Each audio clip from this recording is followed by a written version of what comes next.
जिनके जीवन में किसी भी से द्वेष नहीं है, किसी भी से द्वेष नहीं, किसी भी से द्वेष नहीं, चराचर जगत में सेवकवाणी हरिवंश नाम लीन जे अजात शत्रुते सदा, उनके हृदय में किसी के प्रति शत्रुता नहीं। पहला लक्षण है किसी से द्वेष नहीं।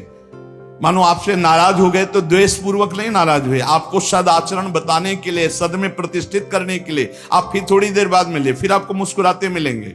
यह नहीं हो सकता कि उनके अंदर द्वेष हो जाए। वो एक ऐसे उबाल आई है आपके कल्याण के लिए, वो आपको डांटा, आपको सही मार्ग बताया, फिर जब आप मिले फिर वैसे मृदु स्वभाव से मिलेंगे। कोई उनके अंदर द्वेष नहीं होगा। और द्वेष जिसके अंदर होता है तो सालों चलता है, पूरे जीवन भर चल जाता है, देखते ही जल जाएगा वही आदमी है जिसने ऐसा। दूसरा, उनका सबके प्रति प्रेम भरा व्यवहार होता है।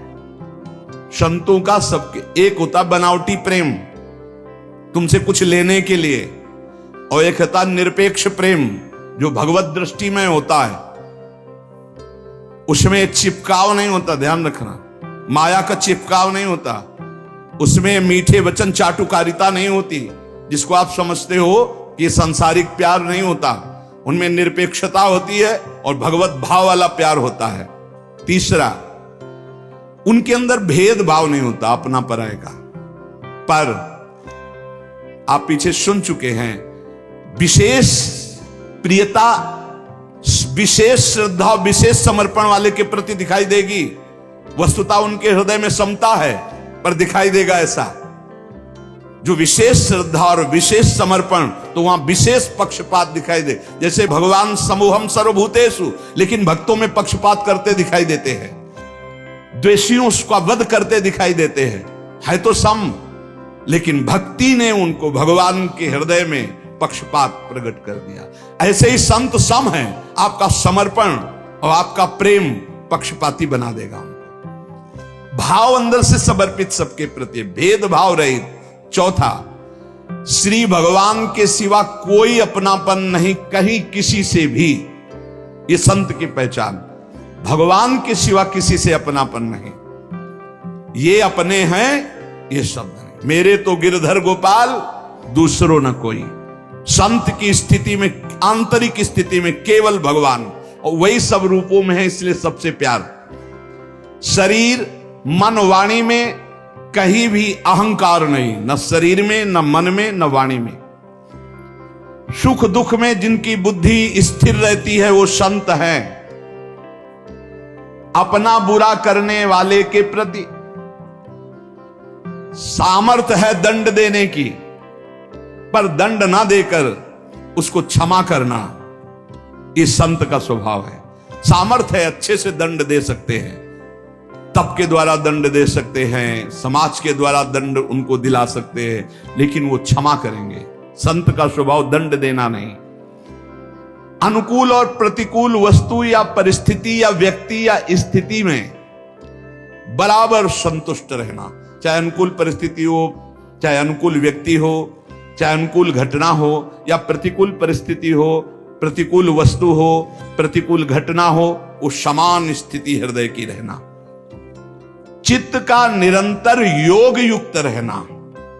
योग युक्त किसे कहते हैं? निरंतर भजन चलते रहना। तेसाम सतत युक्ता नाम भजताम प्रीतिपूर्वकम ददामि बुद्धि योगम तम। निरंतर भगवान के चिंतन में डूबे रहना संत का लक्षण। चेहरा बता देता है कि भगवान में डूबा है कि संसार का चिंतन हो रहा है। जो भगवान में डूबा होता है उसकी एक अलग अलौकिकता होती है, उसके नेत्र, उसके मुखारविंद से एक आभा प्रकट होती रहती है। जो भगवान में डूबा होता है वो मन और इंद्रियों पर विजय प्राप्त किए हुए होते हैं। उनका एक ही निश्चय होता है, सत्य परमात्मा है, वही सर्व रूपों में है। कोई लड़ाई झगड़ा नहीं, कोई ये बांट बंटवारे वाली बात। जो संत सिद्ध है वो सर्वत्र अपने भगवान को देखता है, सब रूपों में वही है। ये छोटी छोटी जो लड़ाई झगड़े, निंदा, स्तुति, ये सब अज्ञान की धरा में है। संत का मन, बुद्धि, तन सर्वस्व भगवान को अर्पित हो चुका है। अब उस पर उसका कोई अधिकार नहीं है। संत अपने किसी आचरण से किसी जीव का पतन उद्विग्न नाश ये कर ही नहीं सकता। साधुते होए न कारज हानि। बोले नहीं, संत जन तो बड़े बड़े सिद्धों ने साप दे दिया, तो जिनको साप दिया वो वरदान से भी ज्यादा बढ़कर हुआ। जिनको भी साप दी, जा वृक्ष हो जा, तो कहा कि नंदालय के नंदलाला का दर्शन और इस पर संभाषण प्राप्त हुआ नलकुबर मणिग्रीव को। संत के साथ जब कोई गलत व्यवहार करता है तो वो उसके साथ कभी गलत व्यवहार नहीं करते। संत की पहचान, उसके साथ गलत व्यवहार नहीं करेंगे। संत को जब सांसारिक वस्तुएं घेरती हैं तो उनमें वो समान भाव रखते, न हर्षित होते न शोकित होते। आए तो हर्ष नहीं, गए तो शोक नहीं। महलों में रखो चाहे झोपड़ी में वास दो। संत के हृदय में किसी से ईर्ष्या या डाह नहीं होती। संत सदैव अपने समीप भगवान को देखकर निर्भय रहता, कभी उसमें भय नहीं होता। पर ये परीक्षा ना लेके भयभीत होते हैं कि नहीं, या चीख दो या कुछ भट्ट से एकदम कर दो। विचार भय नहीं रहता, अचानक भय सबके अंदर रहता है, ये ध्यान रखना। यही व्याख्या श्री मग्नानंद सरस्वती जी सेनपुर में महाराज जी, तो एक संत आए हुए थे जो ज्ञान पढ़े थे वेदांत। उनका महाराज आपकी ये बात समझ में नहीं आई। उनका संत में विचार भय नहीं रहता, आगंतुक भय तत्काल हो जाएगा। जैसे बंदर की दे कुछ भी ऐसी अच्छा ऐसे हो जाएगा। उनका जब ज्ञान है तो क्यों हो जाएगा, सब शरीर ही नहीं है मैं, तो कैसे हो जाएगा। तो हो सकता है महाराज चौकी लाओ बैठा लो, वो सिद्ध पुरुष थे बैठा।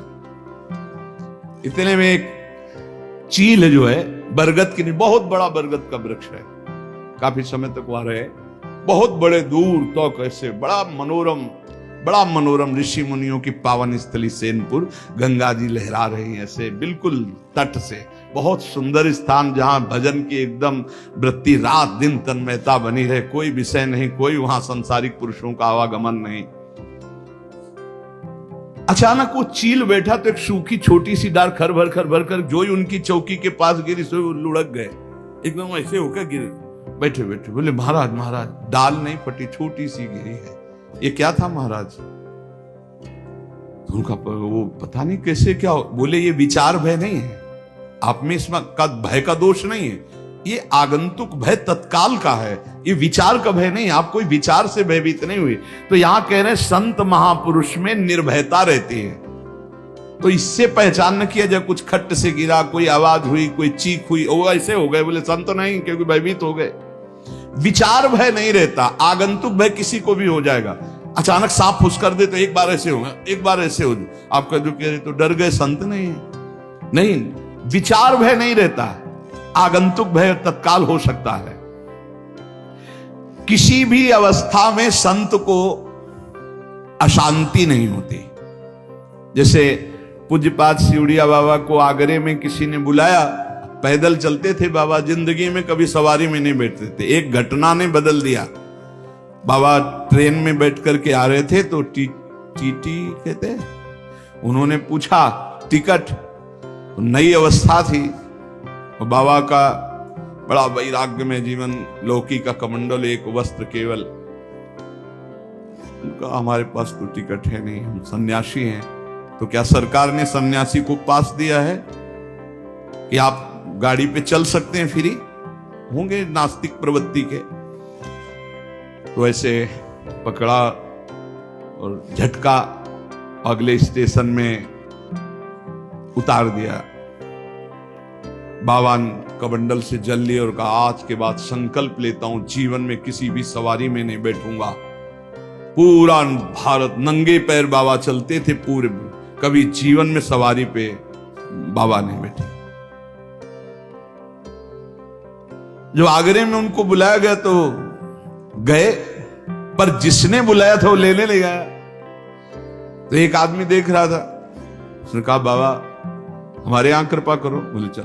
तो आलू का गोदाम जो होता है ना, वहीं पास में उनको आसन लगवा दिया और सड़ी हुई आलू, अब समझो गोदाम की सड़ी हुई आलू बाहर फेंकी गई थी और बाहर ही एक छोटी सी कुटिया में हम पूरा। थोड़ी देर बाद वो आ गए जिन्होंने निमंत्रण दिया था। अरे बाबा क्षमा कीजिए, विलंब हो गए, ऐसा ऐसा। बोले नहीं, अब आसन तो लग गया, आज आसन यहीं। बोले बाबा इतनी दुर्गंध, यहाँ कोई नहीं रुकता, ताला लगा के सब चले जाए। बोले नहीं, अब तो कल आसन उठेगा और फिर वृंदावन जाएगा। बस यही, किसी भी स्थिति में उनके हृदय में उद्विग्नता या अशांति नहीं होती। संत सदैव मन और वाणी शरीर से पवित्र रहते हैं। संत अहित का त्यागी होता है, ना अपना हित होगा ना दूसरे का अहित होगा। संत निरपेक्ष होता है, आसक्ति और कर्तापन अभिमान से रहित होता है, अनुकूल और प्रतिकूल परिस्थिति से परे होता है, किसी भी स्थिति में शोक नहीं होता, किसी भी वस्तु व्यक्ति की चाह नहीं होती, शुभ अशुभ कर्मों का त्यागी होता है, शत्रु मित्र में समान, मान अपमान में समान, सर्दी गर्मी में समान, सुख दुख में समान, किसी भी पदार्थ में आसक्ति नहीं, निंदा स्तुति में समान, वाणी से भगवत चर्चा, मन से भगवान का चिंतन, शरीर से भगवान की क्रियाएं, किसी भी परिवार वाले से प्रीता ना होना। संत अपने जहां वास कर रहे हैं वहां प्रीता न होना कि मेरा घर है, हर समय परमात्मा में स्थिति रहना, ये बाह्य संतों के लक्षण हैं। संत भगवान कभी कभी भगवान के गुप्त संकेत पाकर कुछ ऐसी लीलाएं करते हैं जो लोकोत्तर हुआ करती, समझ में नहीं आता ऐसा कैसे हो सकता है। जैसे जो अनासक्त पुरुष हैं वो आसक्ति की लीला दिखाई दे सकती है, जो निर्विकार पुरुष है उनमें आपको विकार की लीला दिखाई दे सकती है। भगवान का गुप्त संकेत पा करके कुछ ऐसी लीलाएं संतों में पाई जाती है जिनको समझ पाना कठिन है। वो ऐसे बालवत लीलाएं करते हैं जिनको समझने में ऐसा लगता है कि कोई सिद्ध पुरुष नहीं है, कोई उत्तम भागवत नहीं है, कोई महान ज्ञान प्राप्त नहीं, और बहुत उच्च कोटि की दशा के होते हैं। या अनन्य वद्यानि कर्माणि तानि सेवितव्यानि नो इतराणि यनस्यात्मकं सुचरितानि तानि तोयोपास्यानि न इतराणि। संत जन जो आचरण करते हैं वो बड़ा बंदनीय होता है, परिणाम में देखने में जरूर ऐसा लग सकता है कि ये मलिन कर्म है, ऐसा तुम्हें दिखाई दे सकता है, लेकिन उसका परिणाम बड़ा मंगल हो जाएगा। शास्त्र विरुद्ध उनमें नहीं हो सकता। आपको लग सकता है, जैसे कल सुनाया था कि वो डंडा लेके दौड़े, पर वो मारने के लिए नहीं था। देखो चाकू दोनों निकालते हैं, एक डॉक्टर निकालता है, एक चोर निकालता है। चोर चाकू निकालकर तुम्हें घाव देगा, पीड़ा देगा, लेकिन डॉक्टर भी घाव करेगा चाकू से, लेकिन वो पीड़ा का हरण करके तुम्हें स्वस्थ करेगा। संतों की कुछ ऐसी चेष्टाएं हो सकती है जिनको आपको लग सकता है कि ये द्वेषवश ऐसा कर रहे हैं, या क्रोधवश कर रहे हैं, या आसक्तिवश ऐसा कर रहे हैं। नहीं, उसमें इस पर कह रहे संत भगवान के गुप्त संकेत का इशारा पा करके कुछ ऐसी चेष्टाएं करते हैं जिनको साधारण लोग नहीं समझ सकते हैं, क्योंकि लोकोत्तर पुरुष के कार्य लोकोत्तर पुरुष ही समझा करते हैं, साधारण बुद्धि से समझना असंभव है। इसलिए तुम्हें संतों के जो भगवत प्राप्त महात्मा है उनके आचरणों में दोष नहीं देखना। तो क्या दोष होते हैं क्या? कदापि नहीं, कदापि नहीं। शास्त्र विरुद्ध दोष हो ही नहीं सकते। संतों का एक भी आचरण दोषयुक्त नहीं होता, सत्य ज्ञान और रहस्य से ओतप्रोत होता है। इसलिए हम अपनी अदूरगामिनी विपरीत दृष्टि से देखकर दूषित या निंदित मान लेते हैं। एक महात्मा ने हमें इसका रहस्य बताया था, जो पूज्य महापुरुष है, उनकी दृष्टि, उनके आचरण। कई बार हमने भी आपको बताया है कि परमानंद जी जैसे किसी से मिलते तो आपने कहीं बहुत दिन से नहीं खाया, आप हमें दीजिए यार, बड़ी ऐसे शब्दों का उच्चारण करते जिससे लगता स्थिति क्या है, अभी तो रसेंद्री में स्थिति, बिल्कुल स्थिति नहीं है। भगवान उनको आदेश करते हैं कि आप अपने को ऐसे, तो भगवान के यंत्र है, जैसे भगवान चलाते वैसे। सच्ची माने अहम का जब नाश हो जाता है तो बड़ा आनंदमय जीवन होता है। बाहर से लोगों को दिखाई देता है, क्योंकि वो संकल्प विकल्प और अहंकार से चलते हैं। जब भगवान के हाथों में अपने आप को, एक संत ने बताया कि जब भगवान के हाथों अपने आप को सौंप देते हैं तो भगवान अपने हाथों की कठपुतली बनाकर संतों से जगत मंगल कराते रहते हैं, जगत मंगल। अब क्या होता है कि उन्हीं सिद्ध महापुरुषों की हम नकल करेंगे तो हमारी दुर्गति हो जाएगी, हमारा सर्वनाश हो जाएगा, क्योंकि हमारी स्थिति तो है नहीं, उनमें संभालने की स्थिति है। वो आपको ऐसी धरा से उठाकर अध्यात्म की ऊंचाई पर पहुंचा देंगे जहां बड़ी साधना से भी नहीं पहुंचा जा सकता। इसीलिए तात स्वर्ग अपवर्ग सुख धरी तुलाए कंग, तूल न ताय सकल मिल जो सुख लव सत्संग। जब शास्त्रों का सम्यक स्वाध्याय होता है तब ये बात समझ में आती है। अपने आप को केवल अगर भगवत विश्वास, पहले तो हमें लगता है कि प्रार्थना करनी चाहिए भगवान से कि हमें संत समागम दीजिए, स्वयं परिचय नहीं बनाना चाहिए किसी से, और भगवान से प्रेरित करे कि आप जानते हो हमको, संतों को भी जानते हो, तो आप अपने सिद्ध संतों से, शुद्ध संतों से, भगवत प्रेमी महात्माओं से संबंध, और जब मिल जाएं तो बस ऐसे हो जाओ जैसे वो चला रहे हैं वैसे चलो, ठीक स्थान पर पहुंच जाओगे। तुम्हारी बुद्धि मलिन है, तुम्हारी बुद्धि विषयी है, तुम्हारी बुद्धि अहंकार से युक्त होकर चलती है, उनके सहारे हो जाओ। बिल्कुल आपको लगेगा ये नाव डूब रही है, सच्ची मानो, ना पानी रह जाएगा ना डूबना रह जाएगा।